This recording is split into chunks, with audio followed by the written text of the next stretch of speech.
Most of you that have phones can pull up those of you that have phones, or whatever you have as a device, electronic device, digital thing or other. Madhya chapter 22, text 100. Anukulyasya sankalpa. So those of you that have a device can look it up, and those of you that don't, just you have good ears. And those that don't have good ears and don't have a device can listen and just hang on. Well, here's another one. In Bhagavad, so a little background. Some of you are here that weren't with us yesterday evening, and welcome. For the 5th time, welcome.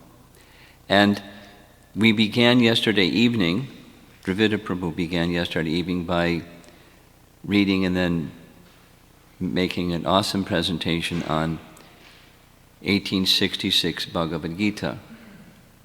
1866 Bhagavad Gita is the verse of Bhagavad Gita where Krishna describes or enjoins Arjuna, tells Arjuna to surrender and tells us to surrender. And in the purport of that surrender verse is these 6 symptoms of surrender. So I was thinking to encourage all of you some appreciation for yesterday evening's class. It was a lot.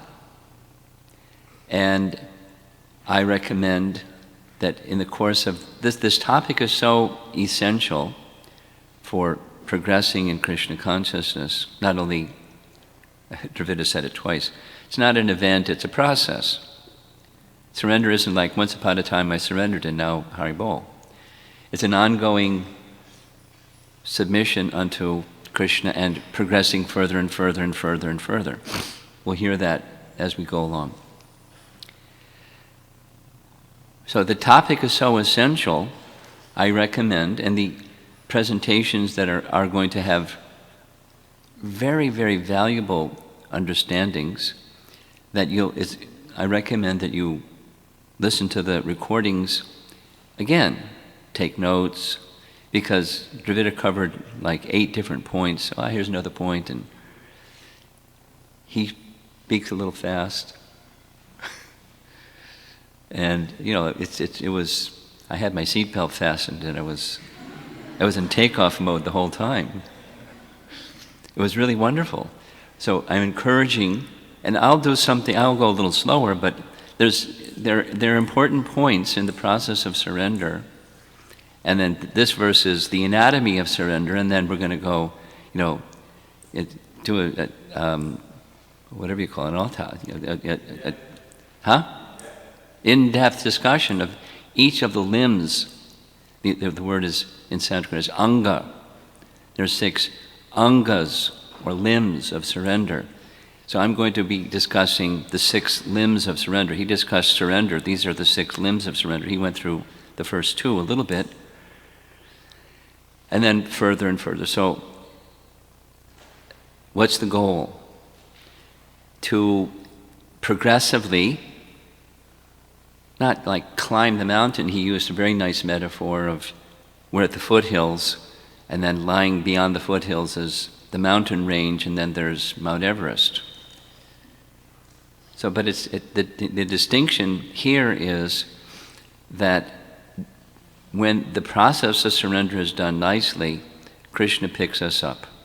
It's not like we can be lazy or complacent, but we can't do it on our own, but Krishna will, when he sees that submission, different than just, anyway, when he sees, Dravida made a nice distinction between, there's different meanings of submission.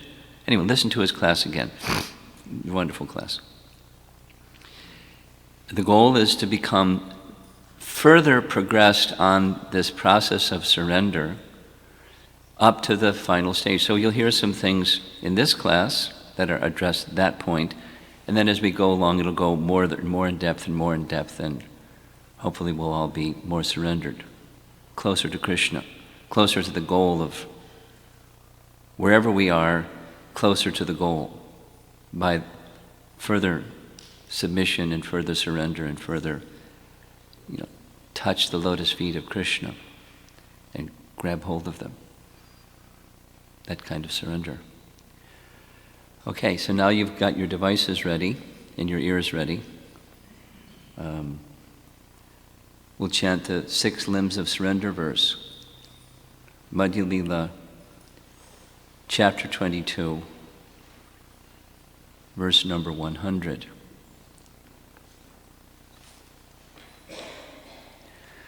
Anukulyasya sankalpa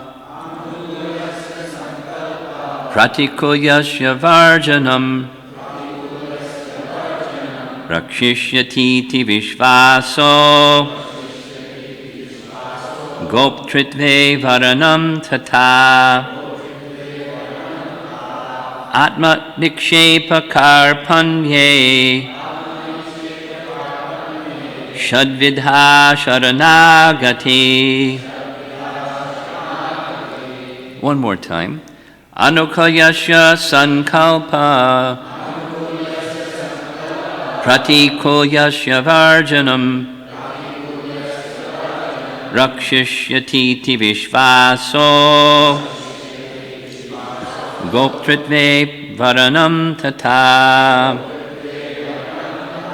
atma nikshepa karpanye shadvidha sharanagatihi. And I'm going to skip the word for word and we'll just read the translation found in Chaitanya Charitamrita. The 6 divisions of surrender are the acceptance of those things favorable to devotional service. That's one. The rejection of unfavorable things. The conviction that Krishna will give me protection. The acceptance of the Lord as one's guardian or master. Full self-surrender and humility. And I think what I'm going to do is, before I start reading Prabhupada's purport, I'm going to do a few other things. This is from a section of verses. Lord Chaitanya Mahaprabhu is giving instructions to Sanatana Goswami.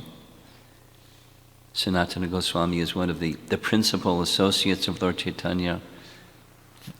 Next, after Lord Chaitanya in the line of disciplic succession, Rupa and Sanatan. So the title of the chapter is The Process of Devotional Service. So he's describing how devotional service begins and then how it progresses. That's the section. And preceding this section, there's a number of very nice verses that I'm going to be making reference to. So it's within a context, but extracting some verses.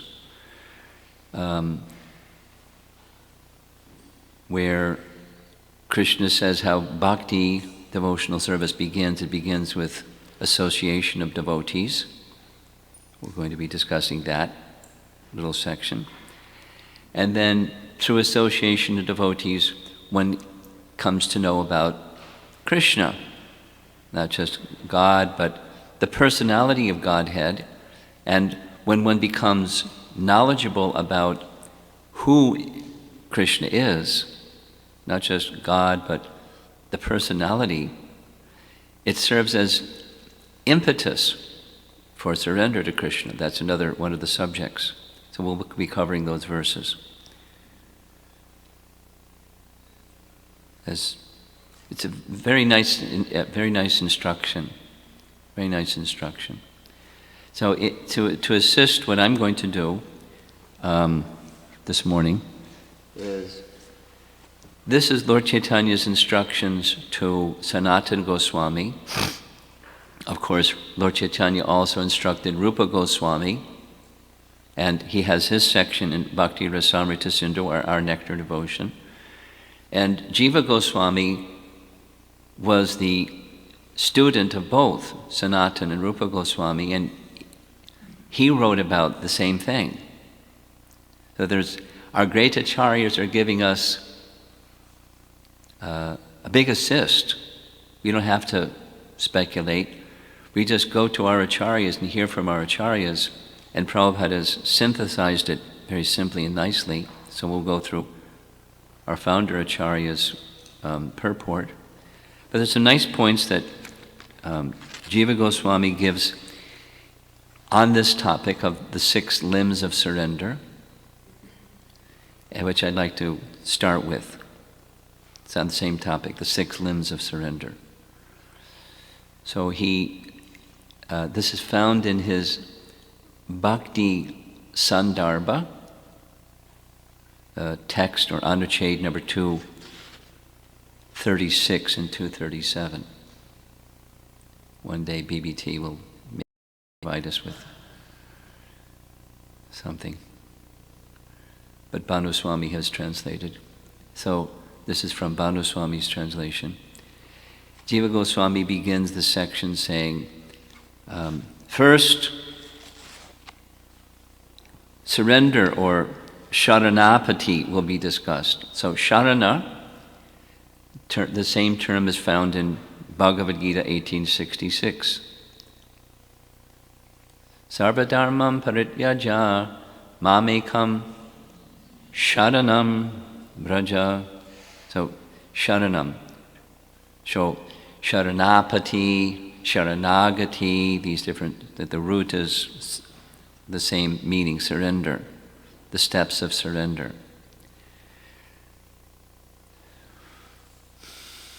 So Jiva Goswami begins his discussion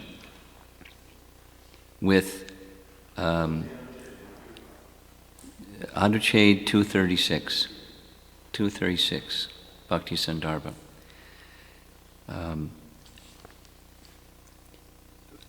The first little section, little paragraph, is recognizing the material circumstance.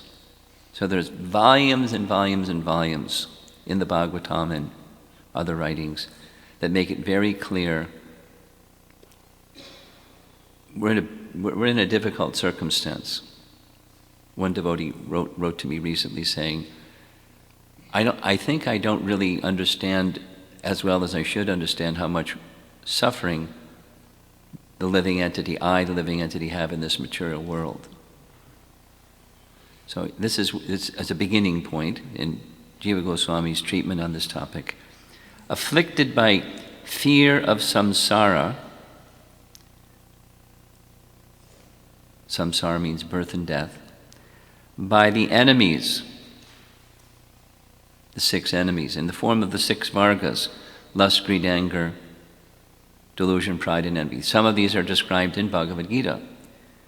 Kam, Krodh, Lobh, Moha, Mada, Matsarja. These are 6. And every living entity in this material world is afflicted by them. They're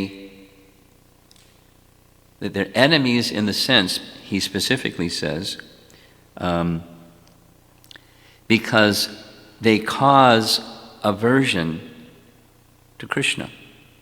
When you get so caught up in these 6, your attention is taken away from Krishna. They keep us so busy, so distracted, so conflicted, so disturbed, so agitated. You know, the position of living entity is not nice. Not nice specifically in the sense of forgetfulness of Krishna. So he says, recognizing that circumstance, then it's an impetus. You know, the good side of the bad circumstance of life is an impetus for surrender. And when one surrenders, then this principle of bhakti can awaken, and the principle of bhakti can deflate, diffuse, dismiss, annihilate these 6 enemies, progressively. We'll hear that mentioned progressively, proportionate to one's surrender, one experiences freedom. And, the converse, proportionate to our lack of surrender, we experience these things, and they rule our lives. It's like a dimmer switch. Do, do, do, do, do, do, do, do, do, do, do. So there's darkness, turn on the light. Yeah, but, lust, anger, greed, kam, krodh, lobh, moha, mada, matsarja, I'm too busy. I'm too afflicted by these enemies. I don't have time for surrender. I don't have any bandwidth for it. I'm too busy with, struggling.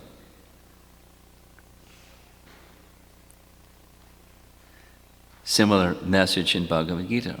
Daiviyeshu gunamayi mama maya duratyaya. Very difficult struggle with this material energy. But mam evaye prapadyante. So there's this word prapadyante, which is similar to sharana. One who surrenders unto me can easily cross beyond it. Same message. So it's the struggle is these six. And it's like the waves are big. Sometimes they're bigger than big. They crush us. And we're drowning and so on. So recognizing that, surrender. And then, the very next little short paragraph, listen carefully. Jiva Goswami says, there are two methods of taking shelter. Two methods of taking shelter.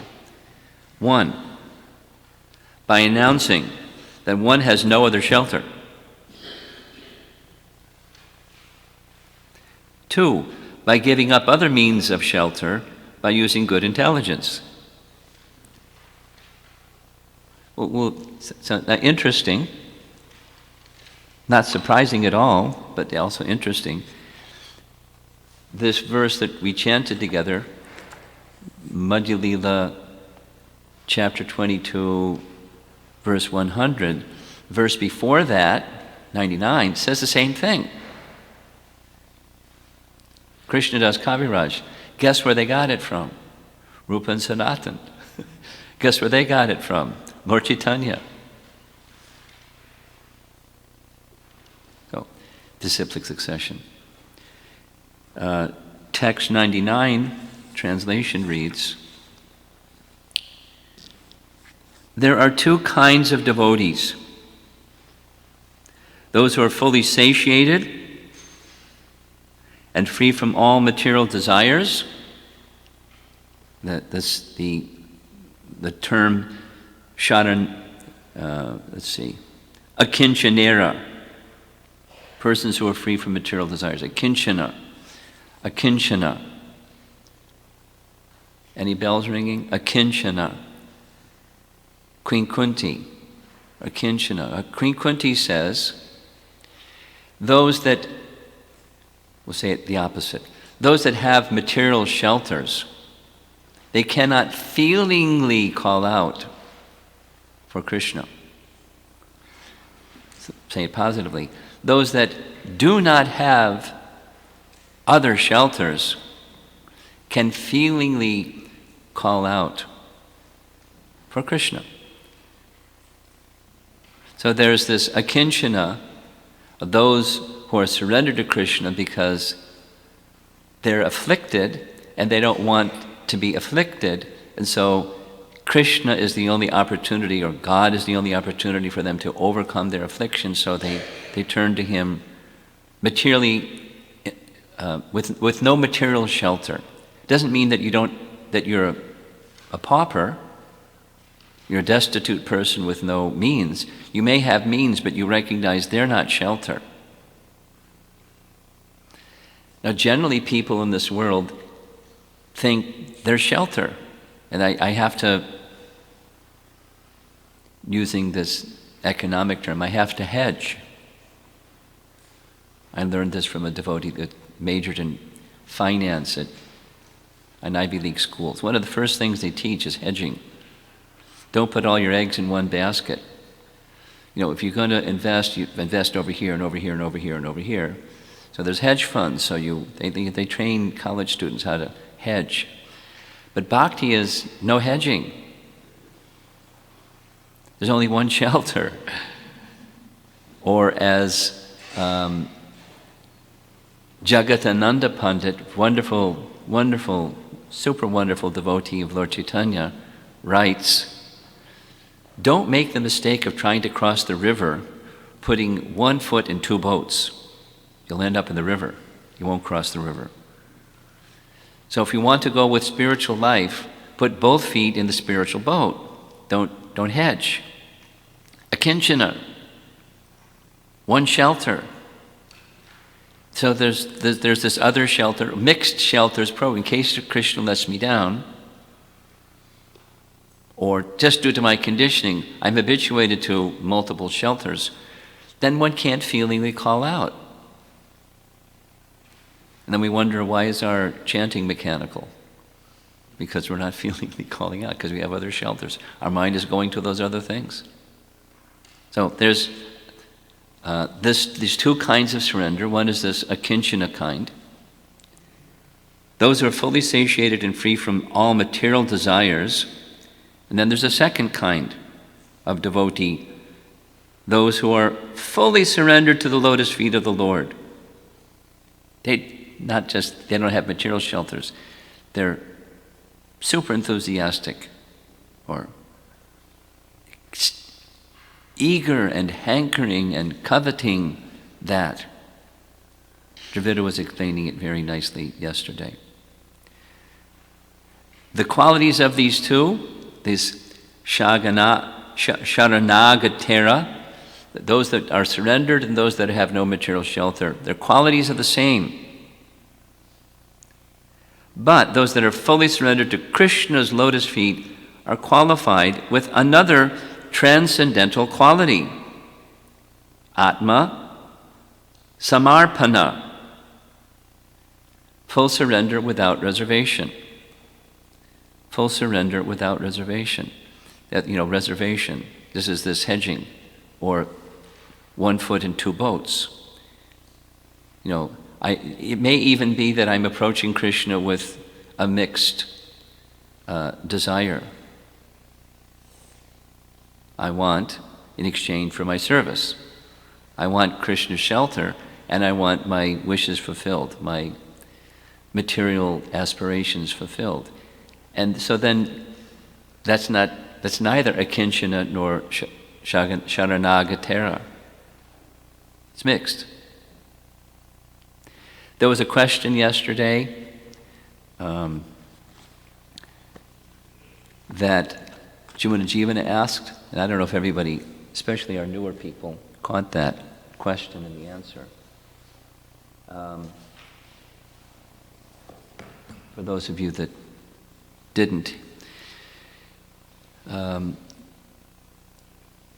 Prabhu was saying very eloquently that this 1866 verse is the final instruction of Krishna, and all of the previous instructions are to be set aside, parityaja, and it's not, anyway, in favor of this one principle. What's the one principle? Surrender to Krishna. So Jivana's question was, during Lord Chaitanya's discussion with Ramananda Roy, very wonderful discussion during his South India tour, there was this, Lord Chaitanya's asking Ramananda Roy, please explain what is the goal of life and the means to attain it. And one of the 5 items that Ramananda Roy offered was 1866 Bhagavad Gita. And then Lord Chaitanya said, go further. And later he says, it's external devotional service. So Jivana's question was, if this is like Krishna's ultimate instruction in Bhagavad Gita, why is Lord Chaitanya dismissing it? That was your question, correct? So Dravida Prabhu gave a very nice explanation, and I wanted to just cover another feature of what Prabhupada writes in the Chaitanya Charitamrita on this topic. And you can look it up later. It's Madhya Lila chapter 8, text number 68, purport. Just the last paragraph, I'm going to read it. First, I'll summarize it. It's very similar to what Dravida Prabhu was saying in his class yesterday evening, that we're at the foothills of ascending. So we're just beginning the process. So in the process of surrender, that 1866 indicates a beginning of surrender. And beginning, if followed properly, leads to the goal. But beginning is the beginning, and the beginning there's often a mix, and the goal is unmixed. That's the indication in this purport. The goal is unmixed, not just a beginning. Because what Lord Chaitanya says, what Krishnadas Kaviraj says that he said, is go say something further.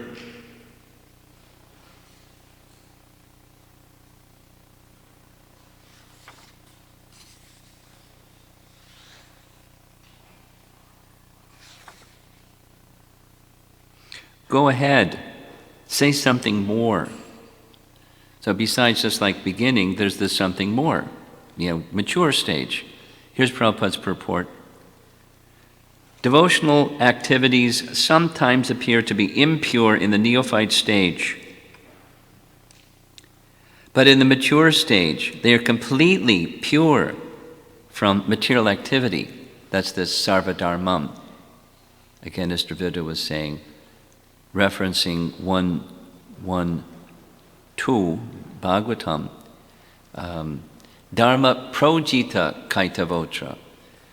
All those dharmas or principles of religious activity that are mixed with material motivation. This Bhagavatam is going to address only pure devotional service. So, therefore, Ramananda Roy replied, after hearing the last statement of Chaitanya Mahaprabhu, Prema Bhakti, Sarva, Sadhya, Sar.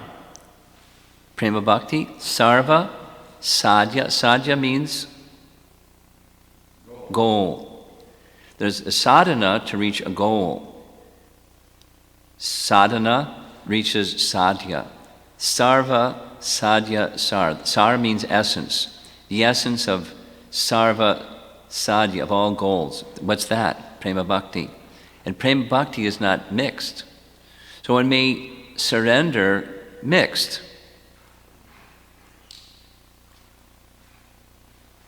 And then come to the stage of unmixed. So we'll just continue. Sri Chaitanya Mahaprabhu actually accepted this verse, the Jnane Prayasam verse spoken by Lord Brahma, as the basic principle of perfection. Again, one has to practice this principle to make further progress.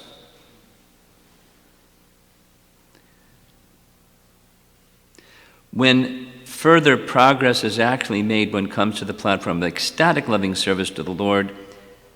The first stage is technically called sadhana bhakti, or devotional service in practice. The result of sadhana must be, if cultivated towards the goal, must be ecstatic love, attachment for the Supreme Personality of Godhead, which is also called prema bhakti.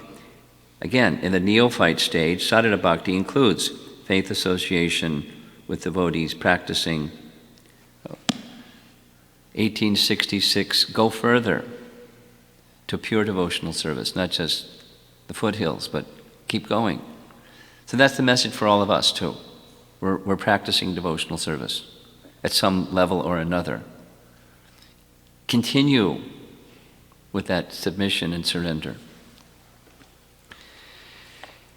Interesting. So now back to Jiva Goswami, same as Krishnadas Kaviraj Goswami, indicating Lord Chaitanya's instructions to Sanatana Goswami. There's these two kinds. One is when one abandons all other shelters, and he gives as an example a prayer by Nanda Maharaj. Who is Nanda Maharaj? The father of Krishna, right? So a prayer by Nanda Maharaj. And praying to Krishna. Nanda Maharaj offers, he's the father, offering a prayer to Krishna, saying, no one in this material world, fearful of the snake of time, has become free from fear, even by fleeing to various planets.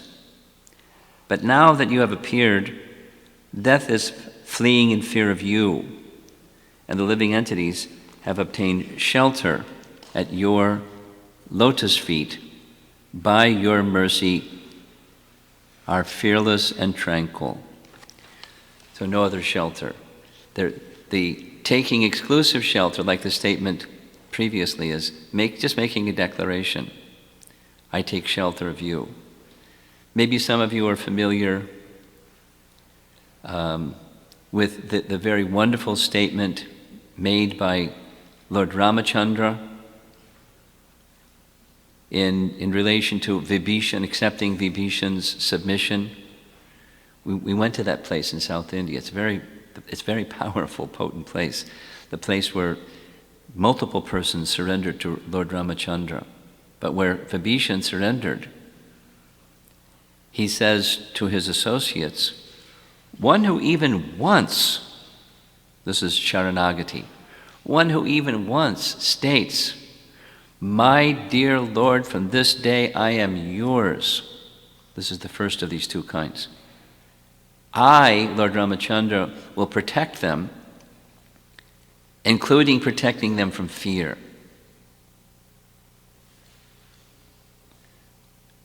I make this solemn vow. And Ramchandra doesn't break his vow. So, back to, well, maybe it's an event, you just say it once. Now, there's the ongoing,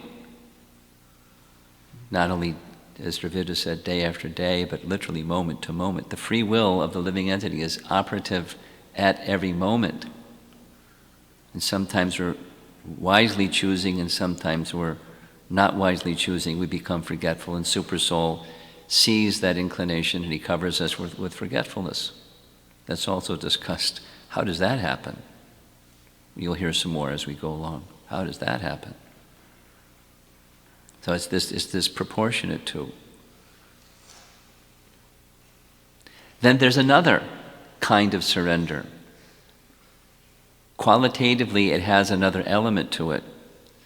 And where by use of intelligence, one rules out the other shelters. You don't keep them around.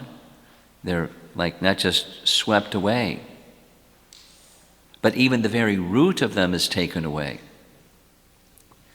And the example that he gives is Krishna speaking to Uddhava. Krishna is advising Uddhava.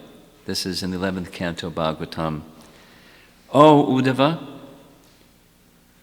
similar to Sarvadharmam Prityaja, give up Shruti and Smriti, the path of enjoyment and the path of renunciation, as well as your desire to hear more about Dharma. And what you've already heard about Dharma, throw your hands up in the air and say Haribol. Surrender to me alone, the soul of all beings, using all methods with bhava in your mind. You will be fearless by my mercy. Very similar to 1866. So the element of active submission, understanding there's other options out there, there's other supports out there. Even if I do these other things, there's one thing.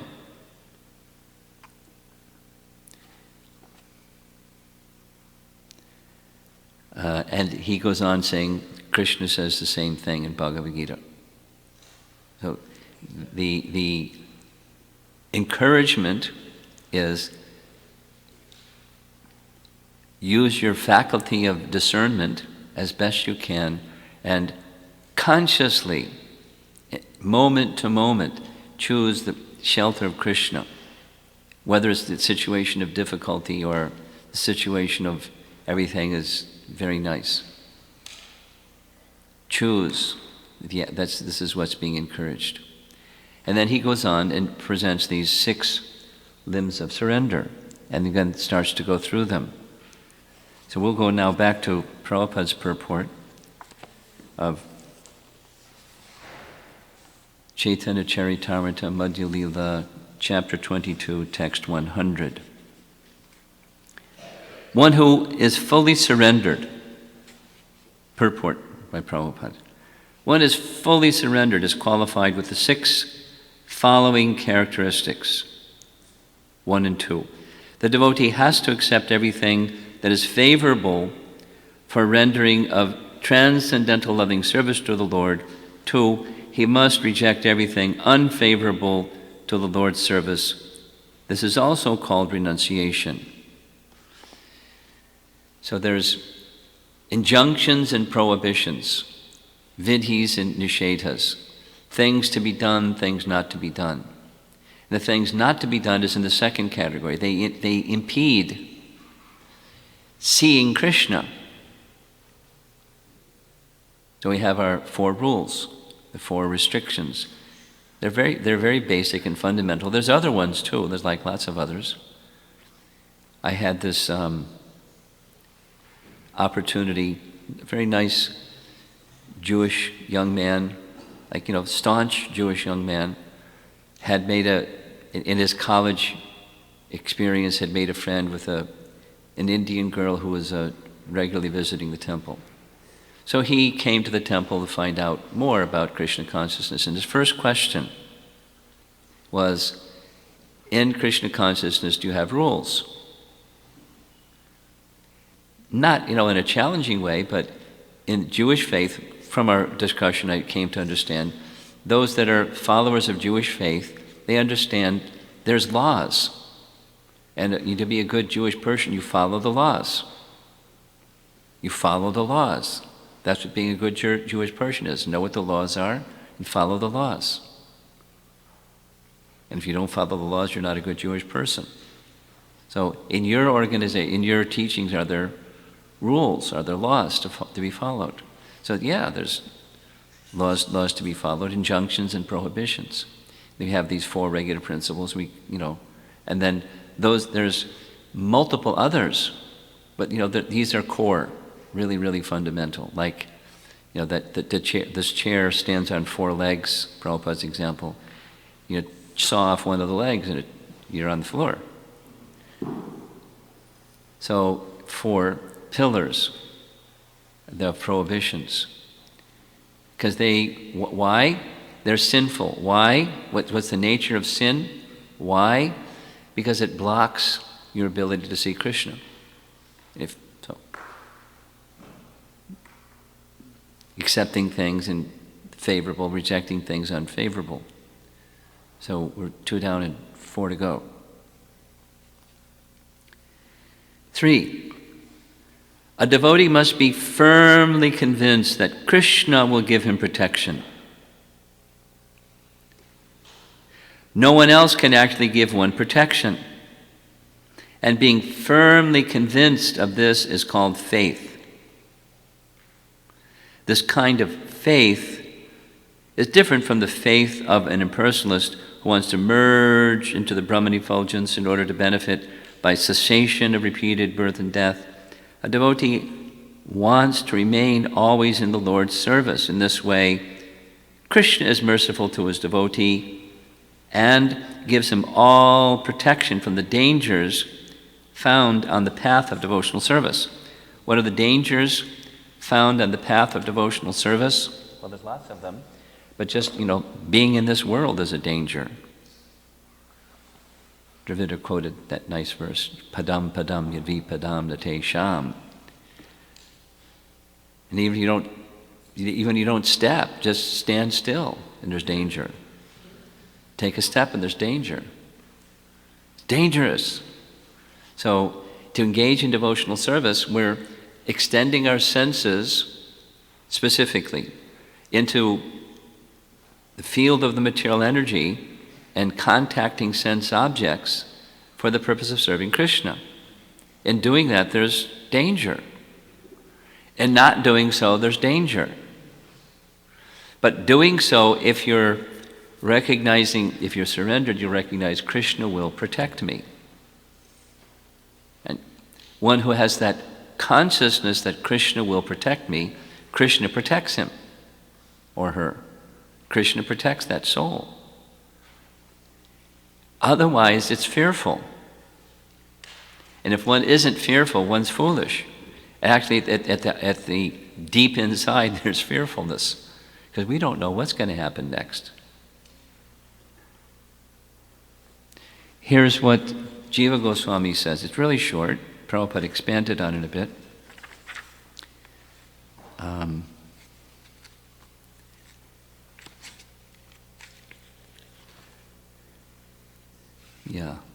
He quotes a verse from 3rd Canto Bhagavatam.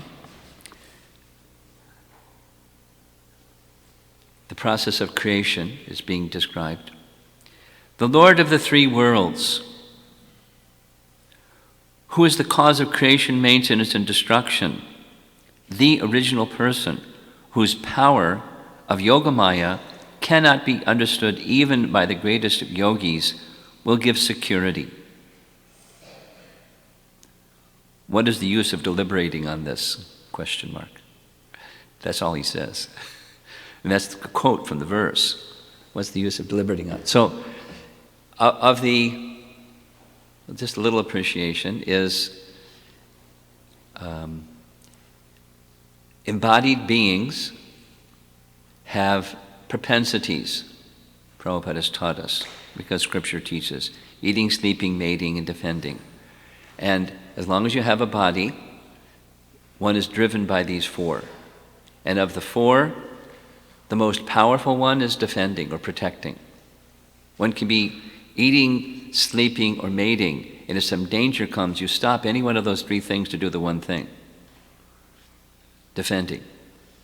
It drives everything else. It overrules everything else. Very powerful, as long as you're embodied or identify with the body. As we heard Dravida's wonderful class, one can come even to the stage of, there's fearlessness even of death, like Shukadeva Goswami and others. But that position is possible when you understand that Krishna will protect you. And that Krishna will protect you doesn't mean you'll never lose your body. Like you'll live eternally with perfect health, just become a devotee. That's not the means. And Dravida made that very clear. Very, very wonderful class. The relationship with Krishna is protected. Our remembrance of Krishna is protected. Krishna will protect us ultimately in that way, and he may extend his protection diversely in other ways. But as specifically, if I engage in his service, if I extend my senses into the field of the material energy and contact sense objects, I don't need to fear, because Krishna's protection will be there. However, if you forget what you're doing, you're going about the process of devotional service, and there's whatever you want to call a lapse, the surrender to Krishna mood kind of fades. Immediately, you're captured by Maya. Remember one lecture at Henry Street in Brooklyn? Prabhupada was explaining this principle. One should never become complacent, he was saying. If at some point one thinks, well, I've done a lot of devotional service, I've really surrendered a whole lot, a little break. He said, there's no break. A little break. And he said, it's not like then you can call Maya, okay, Maya, come. No. Immediately Maya is there.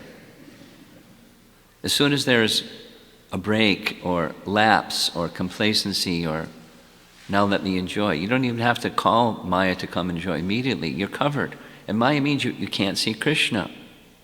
Whatever that circumstance is, you can't see Krishna. How unfortunate. How dangerous. How fearful. So the protection, Krishna protects us from that if we're surrendered. Okay, so that's 3 out of 6. We're halfway done. Then number 4, going back to the purport of text 100. The devotee should accept Krishna as his supreme maintainer and master. He should not think that he is being protected by a demigod. He should depend only on Krishna, considering him the only protector. The devotee must be firmly convinced that within the 3 worlds he has no protector or maintainer other than Krishna. He said it 4 times. So in Jiva Goswami's writing, interesting, he says out of the 6, this one is number 1. Or he uses the word angi. Out of the other 5 are angas.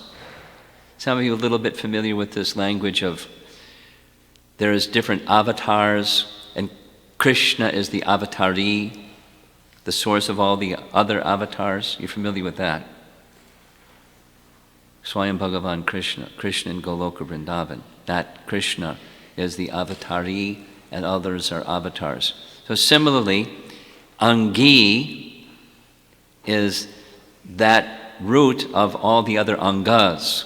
It's the principal limb. So let's hear what Jiva Goswami has to say about that.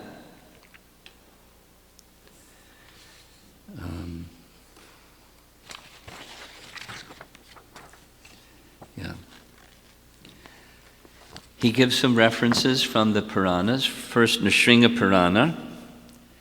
I surrender to you, Janardana, Lord of Lords. That's this declaration of, I have no other shelter. I deliver the person from suffering who surrenders in this manner. Nrsimha Purana. Then he goes on and saying, the way that surrender can be exhibited is through 3 mediums, body, mind, and words. And for that he quotes Brahma Purana. Those who surrender with actions, mind, and words cannot be touched by Yamaraj and enjoy the results of liberation. Then he gives one more reference from Hari Bhakti Vilas, saying, I am yours, just like this Lord Ramachandra saying, this declaration, I am yours. Knowing this in the mind, so that's what your mind does, and then what your body does, take shelter of the Lord's places with the body. The surrendered soul experiences joy. And then he goes on to say that this is proportionate. There's 6 limbs, and they're proportionately experienced, and according to the proportionate experience, one experiences joy. And when you experience joy, like spiritual happiness, it makes it really easy to stay far away from the distractions of material attraction. Asat Trishna, thirst for the impermanent, that's our affliction. That's it's a source of bad things in the heart, anarthas in the heart, unwanted things in the heart. The thirst for the impermanent. So proportionate to one's taking this position of shelter. So that's so Krishna is he's the one. And that's the angi. Then we can let go of other shelters. Is it clear? Thanks.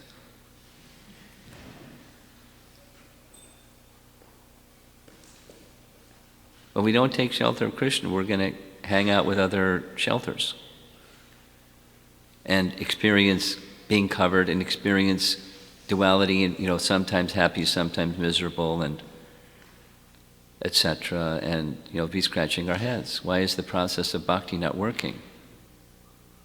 Not the process of bhakti isn't working. Krishna is recognizing your mixed shelters and he's reciprocating proportionately. We can't. The finger pointing goes inside.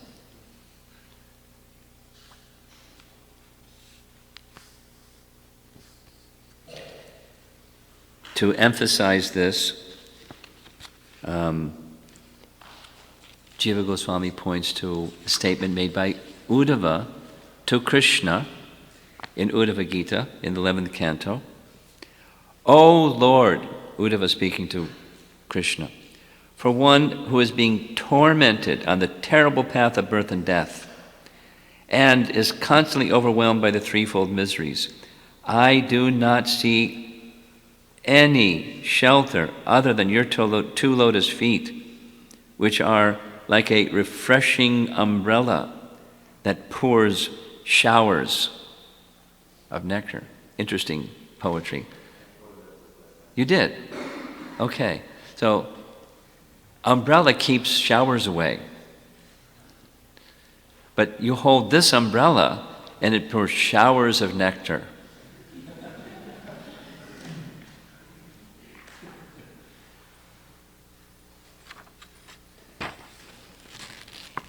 For those who surrender and remove all suffering,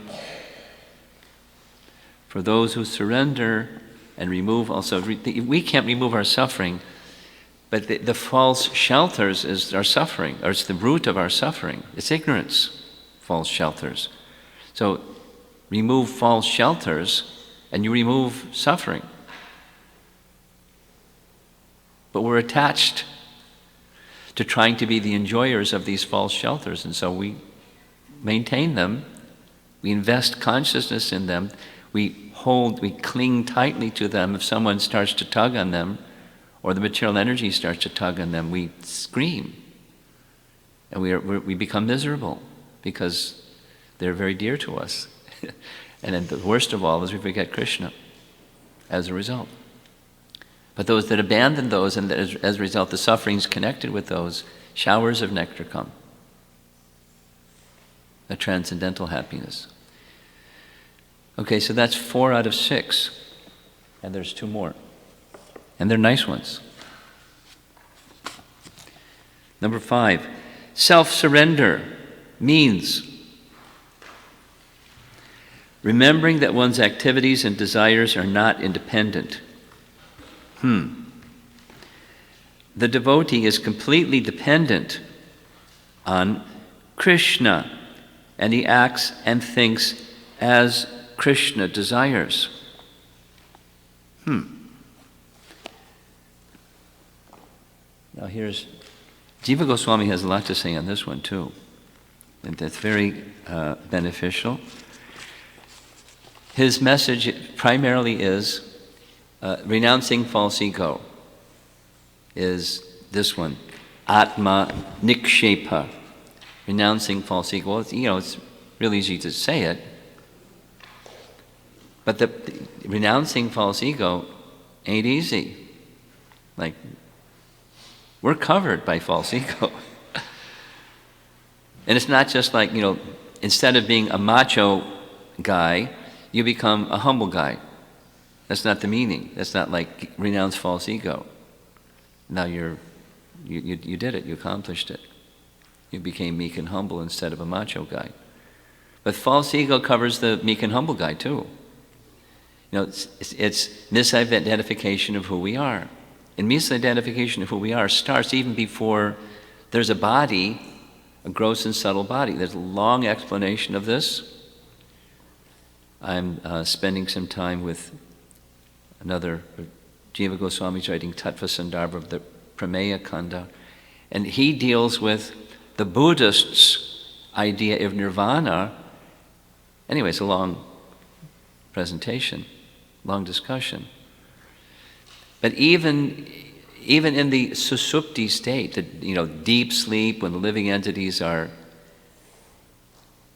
the mind and the intelligence are in abeyance, they're just not even active. Even then, consciousness is there. So Buddhists say, well, that's nirvana.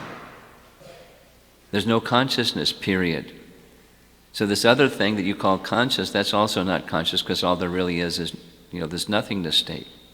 But even in that susupti state, Jiva Goswami argues against the Buddhists that there is consciousness, even it's deep, evidenced by the fact when you come out of that susupti state, then you exhibit consciousness. So it's just held in abeyance, that's all.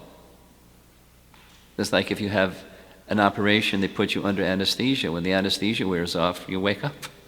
You just continue your activities from where you left off. It's the same. But even so, when the living entities are injected in the Mahatattva, before we even get a activated body and mind again, there's false ego. It's a big one. False ego is a big one. And this stage of surrender follows behind, according to Jiva Goswami, this, the Lord is my master, because otherwise we can't get rid of that false ego. It's going to completely control us, even if we're trying to be, a nice person or a good devotee. It's going to rule our lives. It's insidious. It just doesn't want to go away. But Krishna can take it away. And he says several things, wonderful things. We'll discuss one of them tomorrow.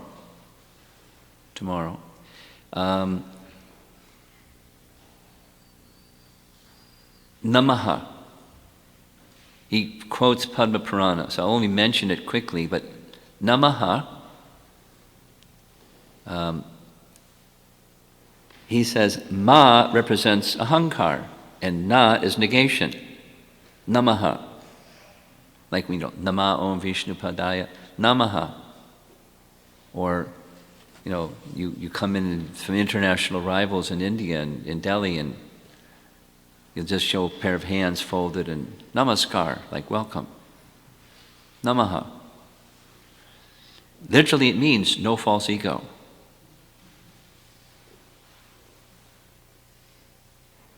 And when there's false ego, somebody was asking or suggesting one of the things they struggle with is how to be Krishna conscious in the workplace. Any of you have that? How to be, when you're in the temple, you're doing your sadhana bhakti, no problem. One devotee in New Jersey said, I get it. But from 9 to 5, I don't get it. Sit down at my workplace and, Krishna consciousness light goes off and 5 o'clock goes on again. And what happened? There's all these, 8 hours. And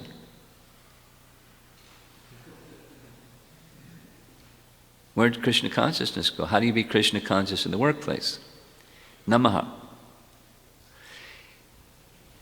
When you operate with false ego, you think that you're the doer of activity. Kartaham iti manyate. In the language of Bhagavad Gita, I'm the doer. So if I'm the doer, is your work going to get done if you don't do your work? How do you be Krishna conscious in the workplace? Namaha, no false ego. Where things are not happening because you're making them happen. Well, who's making them happen? Prakriti is making them happen. The verse in Bhagavad Gita, the kartrit from the karmani lokashastrijate prabho. Krishna says, Arjuna, my dear devotees that go to work or go to school, my dear devotees, never think that you're the cause of action, nor are you the cause of the results of action, nor are you inducing other people to act. That's like everything that people do in the world. You're doing some work, you're causing some work, and you're causing others to do something, or combination. Don't think like that. Really? This is all being carried out by Prakriti. So what are we doing? Namaha. We're engaged in surrender to Krishna in the workplace. We're doing our occupational duty that's prescribed for us according to our nature for Krishna. That's what we're doing. Really? So that takes some cultivation, because if you have false ego, you won't be able to think that way. And we all have false ego till we're like liberated souls. So that surrender carries away this ahankar. Krishna, you're my master. I can't go to the workplace and be Krishna conscious. Or I can't go to school and be Krishna conscious. Or I can't stay in the temple and be Krishna conscious because there's all my false ego's getting in the way. Krishna, please take my false ego away. And then when Krishna takes your false ego away, don't scream. Krishna, what are you doing? You're taking my false ego away. It's mine.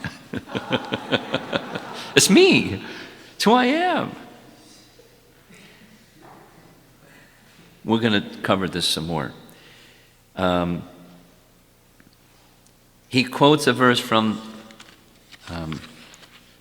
Bhavishya Purana,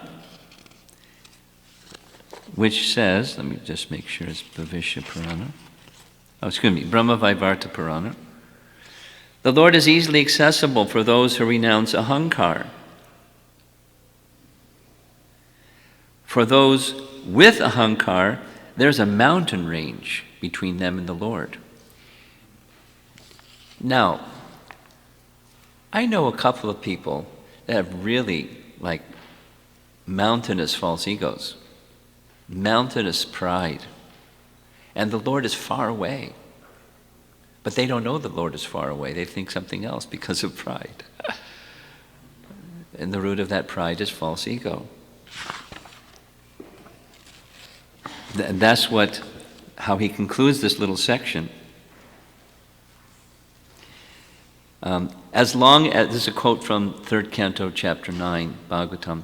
As long as people see the only condition of the jiva's body possessing the strength of the Lord's Maya in the form of sense objects, jiva's material existence, though insubstantial, will not be destroyed.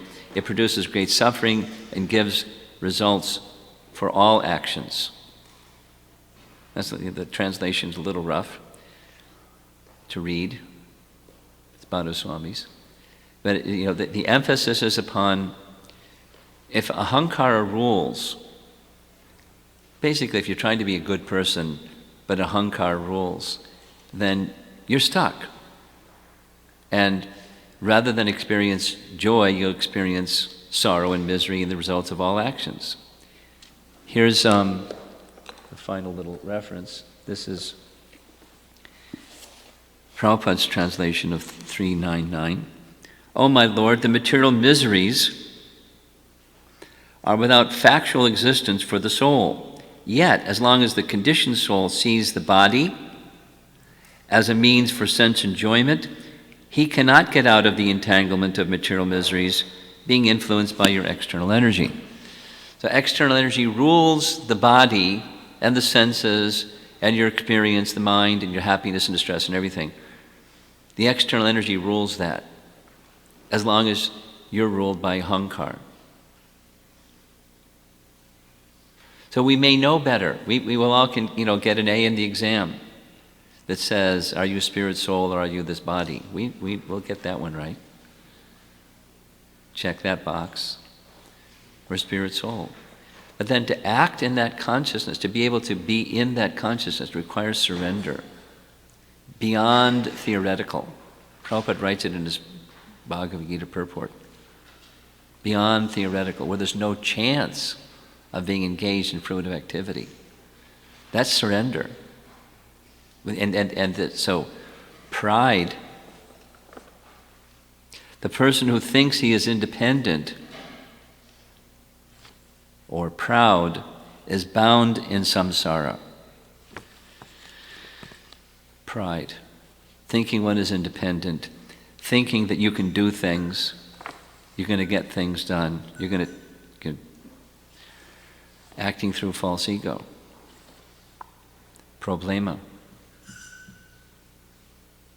Big problem. What's the solution? Surrender. Let go of that by the force, the power of Krishna, by submitting to Krishna. Because otherwise, I'm losing the struggle. And then the last one is humility. And in Bhaktivinoda Thakur's writing, he includes humility in the first of his songs. It starts with humility, dainya. So here's Prabhupada's words on dainya. The devotee is meek and humble, as stated in Bhagavad Gita 15:15. I am situated in the heart, I am situated in everyone's heart, and from me comes remembrance, knowledge, and forgetfulness. By all the Vedas I am to be known. Indeed, I am the compiler of Vedanta, and I am the knower of the Vedas. Situated in everyone's heart, Krishna deals differently according to the living entity's position. Living entity's position is to be under the protection of the illusory energy or under Krishna's personal protection. When a living entity is fully surrendered, he is under the direct protection of Krishna. And Krishna gives him all intelligence by which he can advance in spiritual realization.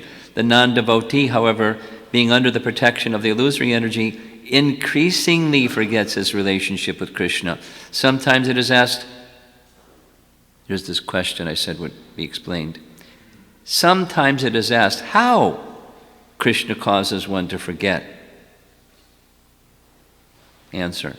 Krishna causes his devotee to forget material activities. I mean, like forget to go to work or forget to get up when the alarm clock rings, but forget the material aspiration element of those things.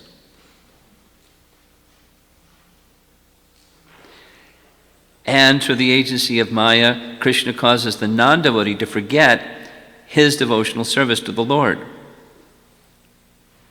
This is called apohana. So surrender doesn't mean stop your activity. It's not karma sannyas. Stop your work. Don't go to school. Don't develop your career. Become complacent, and Krishna will take care of you. That's not the idea.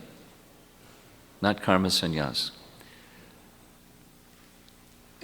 Then you do the other, and there's risk. You're extending your senses into the field of material energy, and there's objects out there that the senses go, woo, woo.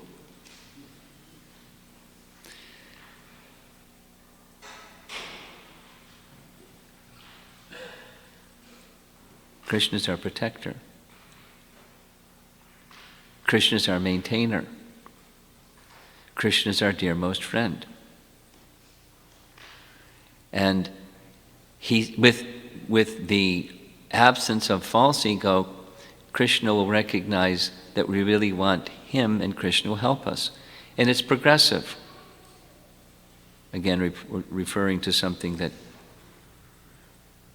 Dravida said so nicely twice. It's a continual process of surrender. And whatever it is that we have the capacity to surrender today, let it become more as the day progresses and continue and continue and continue. The glory of the gopis is not that, Mother Jasoda doesn't have selfless love for Krishna, but the intensity of that selflessness of the gopis is super excellent. They've taken it to the as far as it can go. And we're meant to go as far as we can go in that process from whatever our position is at present. Continue and continue through the right means with good association and continuing to hear and all of the other things that you're going to hear that will nourish taking shelter of Krishna. It's a nice subject, isn't it? So any comments or questions? Hare Krishna Maharaj. Sorry. It is said that the surrender is a continual process. Yes. How would I, when I go out for my work, naturally I forget about Krishna, it's my situation. But even in otherwise situation, when should I identify that I am right now surrendering to Krishna or I am not surrendering to Krishna? What's the barometer between surrendering and not surrendering? How do you know whether you're surrendering or not surrendering? Is that your question? Yeah, how will I understand Well, that? it's consciousness. That just like, I mean, one response is, when you're chanting, how do I know if I'm attentive or not attentive?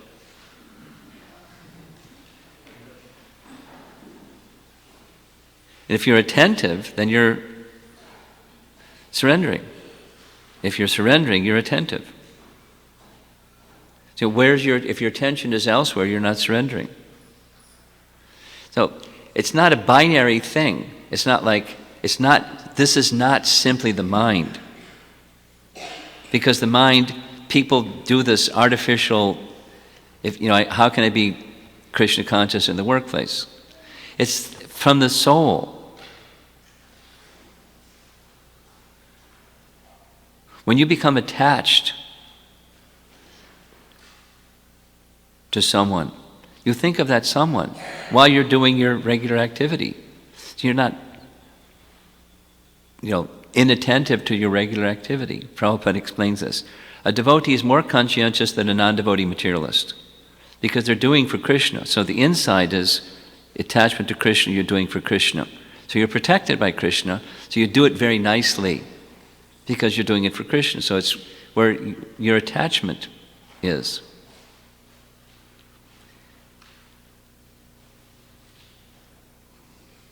Okay? It's the soul. And the soul's connection with Krishna. Driva, do you have something? While you were speaking about shelter, it was all taking shelter, Sharanagati, and how the material energy, we're constantly being betrayed. That verse came up, fallible soldiers. That's the same idea, beginning of the second canto. And so my mind was thinking, well, how does that manifest in this world? And it suddenly dawned on me, this whole economic crisis that has manifested in the last 8 years now. So much of it is involved with people wanting shelter, literally the housing. I'm going to have house. And so the demonic bankers and everybody take advantage of that. Okay, we'll give you a loan that we know you can't pay back. Oh, so I can get a house. And then they can't pay it back, and the loan is, then they make all kinds of money on it, and you're thrown out of your house. And now you're on the street, or you have to room with your cousin or something, you know what I mean? So the material energy is constantly doing that, betraying us. We're taking shelter of this, and it doesn't work. Taking shelter of the body, like, the fallible soldiers. So this principle of Sharanagati, of taking shelter of the really worthy shelter of Krishna, is central to the whole process of devotional service. That's the higher position than not having material expectations, is knowingly taking shelter of the real shelter. Yes. Of these two. Exactly. And there's 6 angas to that.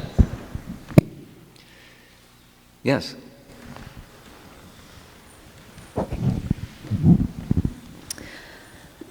Maharaj, so I hope I can say this right. If someone has a shelter of a pure devotee or a core relationship in their life, they may not feel like they need to call out to Krishna very intensely. Or if we look at the other side, when someone's struggling to find shelter in a core relationship, then they become desperate and they call out very intensely because they know that ultimately, Krishna is the only shelter, but there's some confusion because it is, one should take shelter of the core relationships in the life. But does the confusion make sense? Yeah. Okay. Yeah. I'll give a few different answers. I remember somebody was asking Prabhupada, is it okay to pray to the spiritual master? Is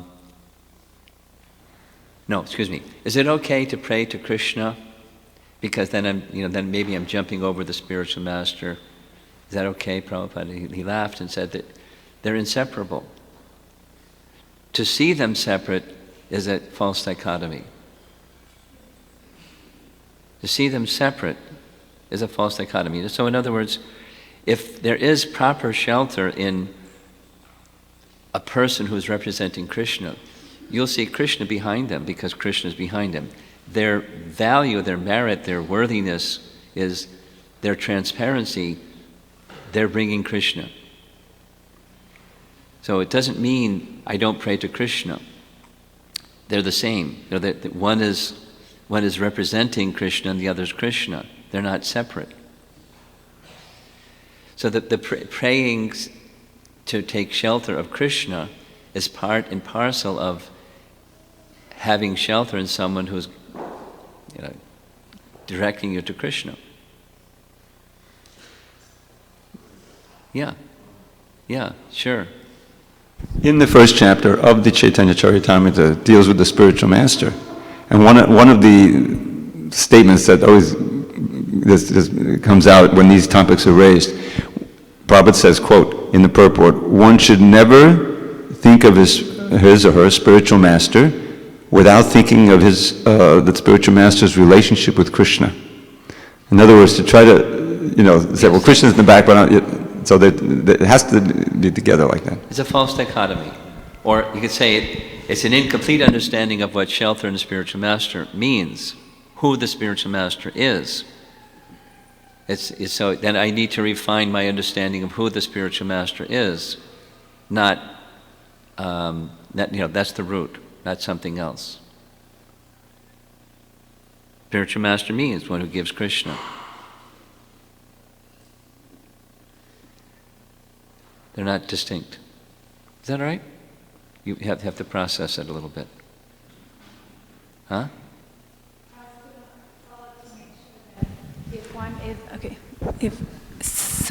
If one is feeling fully sheltered by the spiritual master, pure devotee, then that's Krishna. Okay. It's like if you feel fully sheltered, then how can you get to that desperate calling out? It's almost like Queen Kunti, like keep giving me misery, so that I can. But then. Well, the reality. So part of the reality set is, as long as we're in this material world, padam yadvi padam natesham. There's a danger that I may, feeling sheltered, it's like an immature child being sheltered by loving parents, turn away from their loving parent. Just because I'm complacent. So one of the antidotes for complacency is to recognize there's danger at every step. You've heard me repeat this, I'm sure. Prabhupada's statement, why I will never forget Krishna, is I'm always praying to Krishna that please protect me from Maya. That danger of darkness by forgetfulness of what it means to be in a position of shelter, I may become complacent, and then I'm at risk. It's not a position of fearfulness, just a position of mindfulness of what our position is. We're dependent, and as a dependent, the dependent can be protected, but the dependent is dependent, for that position of protection. I feel safe, I feel protected, and I'm not going to let go of that position. That's the calling out. The proper exercise of free will part. In the ecstatic stage of love of God, then, that may change. Just, there's only one thing. We'll hear some more about this particular point. Thank you, Maharaj. Impetus for taking shelter of Krishna. Yes, in the back?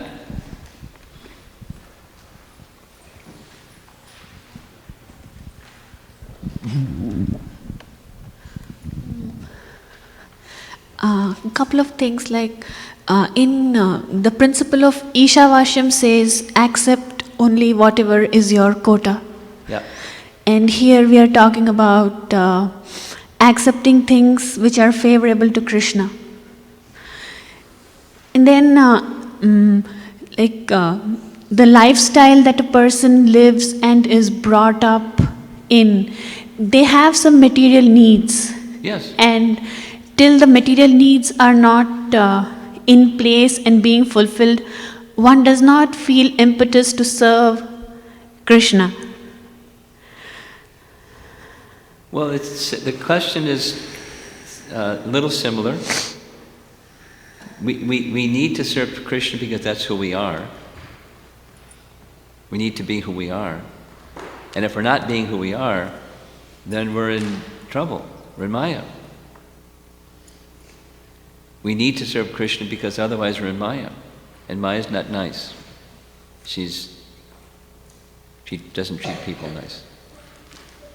So we need to be in Krishna's service.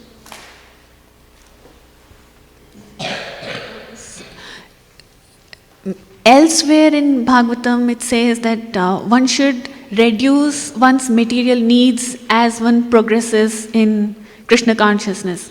So, Well, that happens naturally. Not we have to be in anxiety about it, but yes. That is to say,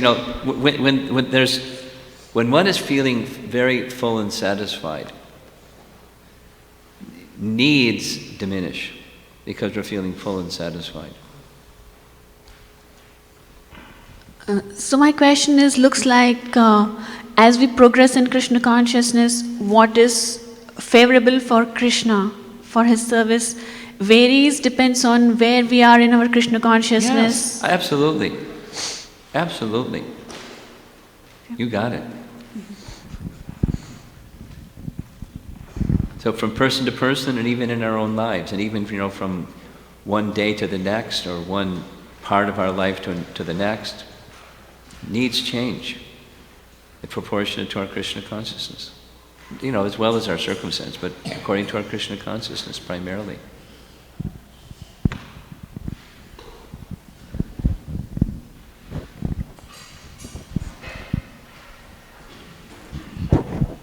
Thank you, Maharaj. I have two questions. The first one is, if Krishna's instruction is go do your work and go to school, then why at Prabhupada's time people are quitting what they were doing and serve in the temple full time? Because that was Prabhupada's instruction for them. You may have a different instruction. So we do according to our instruction. Now Prabhupada this is my understanding, invite Dravida or others to edit. Prabhupada's age was very elder. His understanding was, he said it a number of times, I don't know how long I will be able to remain. So some of the things that Prabhupada did were urgency, if not emergency, kinds of decisions. I remember when I was a new devotee, Rishi Kumar was given sannyas at 21. And I was thinking, I was just a new bhakta.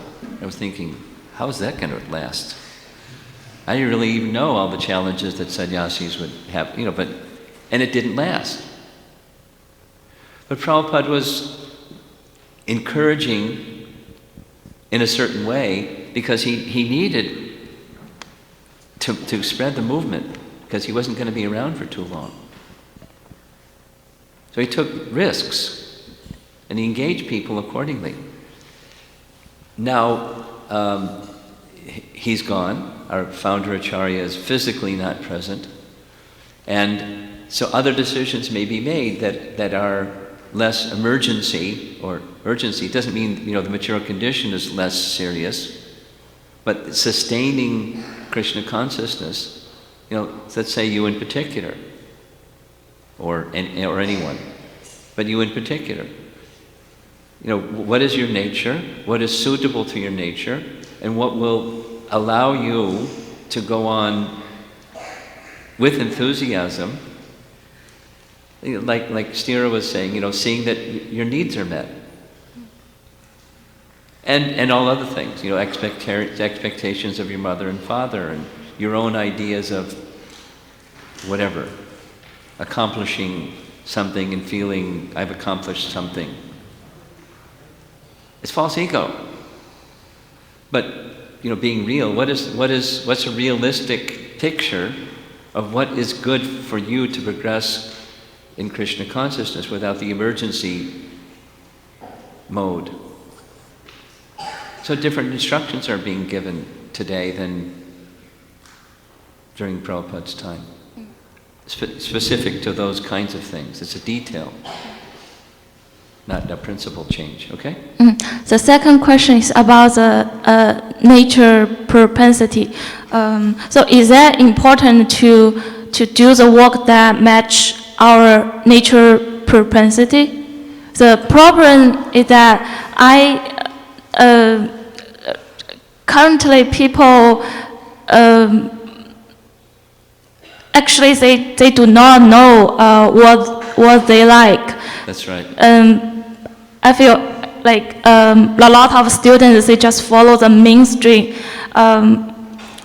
Like for example, a few years ago, many people think computer science is will earn a lot of money, so they study computer science. Sure. And nowadays, there's a lot of people in the room that did that. And right now, a lot of people are studying finance because it's a very it doesn't suit their nature. It's just get money. Yes, and there's jobs, so do it. And it's not my nature. Yes, I agree with you, and therefore, they were guided by people that weren't trying to secure something that suits their nature. They were well-wishing parents were wishing that their son or daughter have a good material life and job security and your mother and father have as a wish for you. So it's the interest is not, it's on the material side. Without a proper understanding of what's going to be sustainable and productive for your own, balance and well-being and so on. But there's a different value from certain people, older generation people, or people that don't have core spiritual value. People that have core spiritual value, they want to see. It's just like you weren't here yesterday, but Dravida was saying when he became a devotee, right away he was given an engagement that suited to his nature. I mean, he said it in a funny way, but he was engaged in proofreading. And his way of saying is, I was engaged in my fault-finding propensity. Oh, here's some mistakes. But he's an intellectual that has language skills. So he was engaged very nicely, and till today, here he is, a very happy brahmachari, more than a happy brahmachari. Whether you just stay around for a while, he's very blissful, very properly situated. That's good.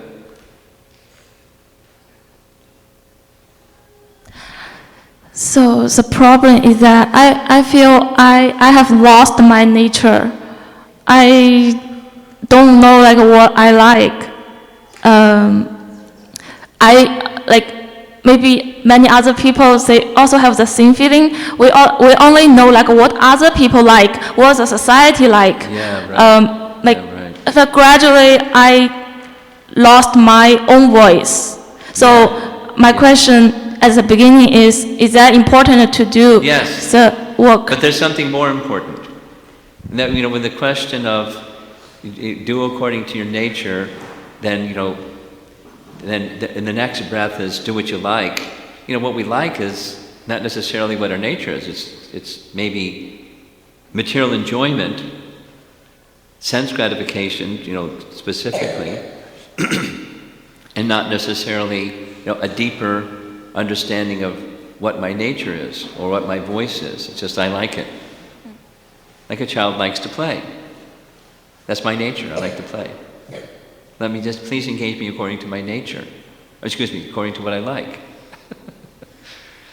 So there's a distinction between what I like and what my nature is. But there's sometimes we do things that are not necessarily according to our nature because there's another purpose. And there's another value that's driving, and let's say, in your case, the expectations of your father. They're significant, and the relationship that you have with your father is you don't want to go against what the expectations of your father. Then over here is discovering what my nature is, and then even more fundamental is what your Krishna consciousness is, because that's core. So other things can be adjusted. I'll just use myself as an example. I do lots of things I don't like. And I don't think they're even according to my nature. But I do them because they're service. I discriminate. I don't just like anybody gives me anything and I do it because it's service. But I do things not necessarily because I like them or even necessarily because it's my nature. But it's my relationship with my spiritual master, and I understand to whatever my capacity is to understand, this is something that he would want. And so I do. Not because it's my nature. My nature is I'm rebellious. I want to do what I want. So there's other standards even beside what your nature is. So in this stage of your Krishna consciousness and your career development and your studies and stuff, you can continue. My recommendation, in short, it's not I'm speaking to you, but others. As you awaken your Krishna consciousness as your foremost concern, then in turn, through your own introspection and through the guidance of others that are guiding you, you start to discover more about what your nature is than you did yesterday or today even, going forward and tomorrow. Then, little by little, over a period of time, you can consider how to move towards what your nature is. But career development starts much earlier than where you are right now. It started a long time ago. It's really tough to change career development at this stage. But still, you can move directionally somewhat towards something that's more according to your nature.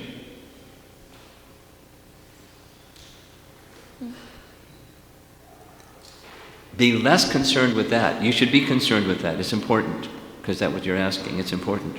But more important is your core Krishna consciousness. Don't sacrifice that. Don't become so concerned with pleasing others or what's my nature, and you forget Krishna. Don't sacrifice that. Cultivate that. Let these other things be impetuses to help you with that. Okay? Thank you. Yeah. Okay. Okay. One more question, and I think we'll end. Hare Krishna Maharaj. The question about the two forms of surrender or taking shelter that Jiva Goswami mentions. Yeah. So, my question mainly is that without the second form of actually rejecting all other shelters, the first form, which is just declaring that I'm taking your shelter, seems superficial. Well, it's not quite the same, because akinchana, because this is akinchanatvam, having the characteristic of no other shelter, is the first one. So you just declare it.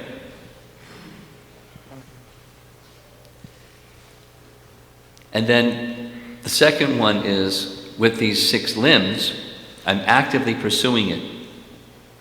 It's very similar to were you here yesterday evening? Yes. And you heard Dravida's answer to the question, to Jivana's question?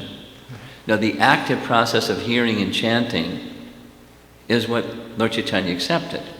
So you actively submit in practical activity that brings one closer and closer and closer and closer and closer till you touch the lotus feet of Krishna and there's nothing else. Although you may have declared there's nothing else. You're actively cultivating further and further to the position of pure devotion. Fully operative. That is what surrender is. And it has 6 limbs. And there's an angi amongst the angas. And we're going to hear some more about it. Thank you.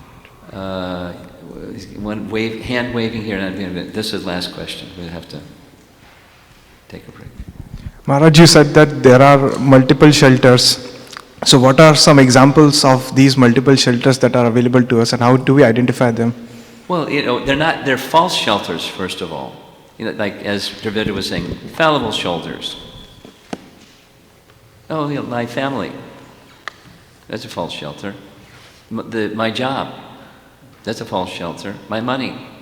That's a false shelter. My house. That's a false shelter. My prestige. That's a false shelter.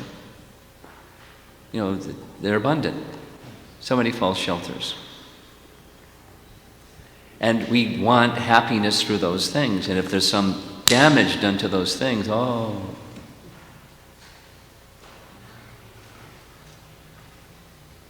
false shelters. And then when we become a nihilist, or the false renunciation spirit, give it up. And that is not surrender. It's a kinchana in the negative sense. Impersonalist. I have no shelters. But real the kinchana is shelter in Krishna. And there's the positive cultivation. Okay? Srila Prabhupada ki jai.